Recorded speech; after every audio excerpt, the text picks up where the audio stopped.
안녕하세요, 여러분. 오늘은 제 학창시절에 겪었던 그리고 제 인생에서 가장 억울하고 동시에 가장 통쾌했던 이야기를 들려드리려 합니다. 선생님이라는 단어가 주는 존경과 권위 뒤에 숨겨진 한 교사의 추악한 민낯과 그의 갑질에 맞서 싸운 한 학생의 처절한 기록입니다. 이 이야기는 겉으로는 학생들을 위하는 척했지만 뒤로는 학생들을 괴롭히고 모욕했던 한 선생님의 몰락에 대한 이야기입니다. 제 이름은 민재가명, 저는 고등학교 2학년 때 동훈가명이라는 이름의 선생님을 만났습니다. 동훈 선생님은 교내에서 가장 무서운 선생님으로 악명이 높았습니다.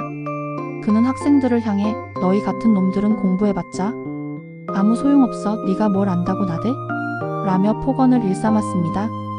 학생들은 그의 눈치를 보며 숨죽여 지냈고 저는 그를 갑질 선생님이라고 불렀습니다. 동훈 선생님의 갑질은 저에게도 예외는 아니었습니다. 저는 부모님께서 운영하시는 작은 식당을 돕느라 성적이 좋지 않았습니다. 동훈 선생님은 저의 성적을 빌미로 저를 모욕했습니다. 야, 너 같은 놈이 공부한다고 될 것 같아? 그냥 부모님 식당이나 가서 일해라라며 반 학생들 앞에서 저를 망신 주었습니다. 다른 학생들은 저의 불행을 보며 비웃었고 저는 그들의 시선에 큰 수치심을 느꼈습니다. 저는 동훈 선생님의 갑질에 큰 상처를 받았습니다. 저는 학교 가는 것이 두려웠고 매일 밤 울면서 잠이 들었습니다. 저는 부모님께 이 사실을 말씀드리지 못했습니다. 제가 부모님의 자랑스러운 아들이 될 수 없다는 사실에 부끄러웠고 부모님께 걱정을 끼쳐드리고 싶지 않았습니다.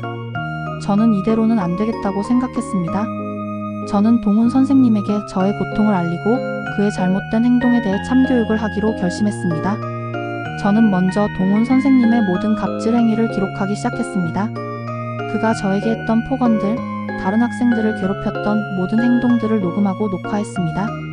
저는 그가 학생들에게 폭언을 퍼붓고 시험지를 찍고 학생들에게 벌칙을 주었던 모든 순간들을 기록했습니다. 저는 이 모든 자료들을 가지고 동훈 선생님에게 복수하기 위해 치밀한 계획을 세웠습니다. 저는 동훈 선생님에게 직접 다가갔습니다. 그리고 그에게 선생님, 저에게 왜 그렇게 모욕을 주시는 건가요? 제가 선생님께 무슨 잘못을 했나요? 라고 물었습니다. 동훈 선생님은 제 말에 야, 네가 나한테 반항하는 거야? 너 같은 놈은 그냥 내가 하라는 대로 하면 돼? 라며 소리를 질렀습니다. 저는 그의 말에 아무런 대꾸도 하지 않고 그가 저에게 했던 모든 갑질 행위들을 증거로 제시했습니다. 저는 동훈 선생님에게 선생님, 제가 선생님이 저에게 했던 모든 폭언들을 녹음했어요. 그리고 다른 친구들에게 했던 갑질 행위들도 모두 녹화했어요. 이 모든 자료들을 가지고 제가 직접 교육청에 신고할 거예요 라고 말했습니다. 동훈 선생님은 제 말에 경악했습니다. 아니, 네가 감히 나한테? 이런 거 가지고 너만 손해본다 라며 저를 협박했습니다. 저는 그의 말에 아무런 대꾸도 하지 않고 그에게 저는 더 이상 선생님에게 당하지 않을 거예요. 선생님이 저에게 했던 모든 행동에 대해 책임을 지셔야 할 거예요 라고 말했습니다. 저는 동훈 선생님이 했던 모든 갑질 행위들을 교육청에 신고했습니다.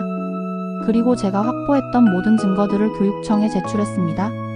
교육청은 제 신고를 접수하고 동훈 선생님에 대한 감사를 시작했습니다. 동훈 선생님은 자신의 갑질이 세상에 알려질까 두려워 저에게 제발 신고를 취하해줘.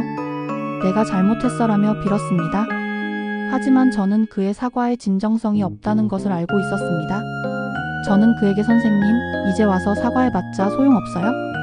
선생님이 저에게 줬던 상처는 평생 잊지 못할 거예요 라고 말했습니다. 동훈 선생님은 결국 자신의 모든 갑질 행위가 탄로 났고 그는 교직에서 파면되었습니다. 그는 그동안 쌓아 올렸던 모든 명예를 잃었고 학생들의 비난과 경멸 속에서 비참한 삶을 살게 되었습니다. 그는 자신이 학생들을 괴롭히고 모욕했던 모든 행동에 대해 법의 심판을 받게 되었습니다. 이 이야기는 우리에게 깊은 교훈을 줍니다. 권위라는 이름 뒤에 숨겨진 추악한 민낯을 직시해야 한다는 것을 말입니다. 그리고 자신의 권위를 이용해 약자를 괴롭히는 행위가 얼마나 잘못된 것인지 말입니다.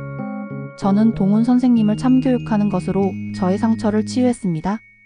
하지만 진정한 참교육은 그에게 복수하는 것이 아니라 제가 더 나은 사람으로 성장하는 것이었다는 것을 깨달았습니다. 저는 이제 더 이상 과거에 얽매이지 않습니다. 저의 이야기가 다른 학교 폭력 피해자들에게는 희망이 되고 가해자들에게는 경고가 되기를 바랍니다. 오늘 이야기는 여기서 마치겠습니다. 감사합니다.